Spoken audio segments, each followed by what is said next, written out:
প্রিয় বন্ধুরা, এক নজরে আপনারা যদি তাকাতে থাকেন তাহলে বোঝা যায় যে এটা চা বাগান, কিন্তু ভালো করে লক্ষ্য করলেই বোঝা যায় এটা চা বাগান নয়, এটা আসলে মরিচের বাগান। তাই আপনারা দেখতে থাকুন। আপনাদের আমরা নিয়ে চলে এসেছি মরিচের বাগানে। এটা মুরাদপুর এলাকা। এই মুরাদপুর এলাকায় বিশাল মাঠ বিস্তর জুড়ে শুধু মরিচের চাষ।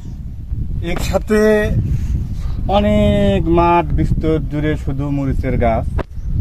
এই মরিচের গাছের সাথে সম্পর্ক কৃষকদের পরিশ্রম। এই মরিচ গাছ এমনি এমনি হয়নি।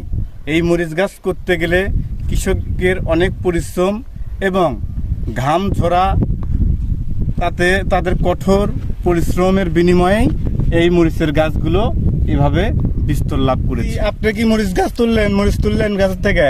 মরিচের ঘাস তুললেন। তা এখন কোথায় যাচ্ছেন? এখন বাড়িতে যাচ্ছি ভাত খাওয়ার জন্য। দুপুরের ভাত খাওয়ার জন্য বাড়িতে যাচ্ছেন? ভাত খেয়ে আবার আসবো। ভাত খেয়ে এসে আবার ঘাস তুলবেন? আবার ঘাস তুলবো। তো এই ঘাস তোলার জন্য আপনাদের দিন কত টাকা দেয়? 300 টাকা দিন আপনাদের দেয়। তাতে আপনার সংসার কি ভালো মতোই চলে না? চলে, এখন কোন রকম দিন পাটটা যায়, সেরকম চলে না। কষ্টই হয়। এই 300 টাকা দিয়ে কি আর এই সংসার চলে? এটা ঠিক।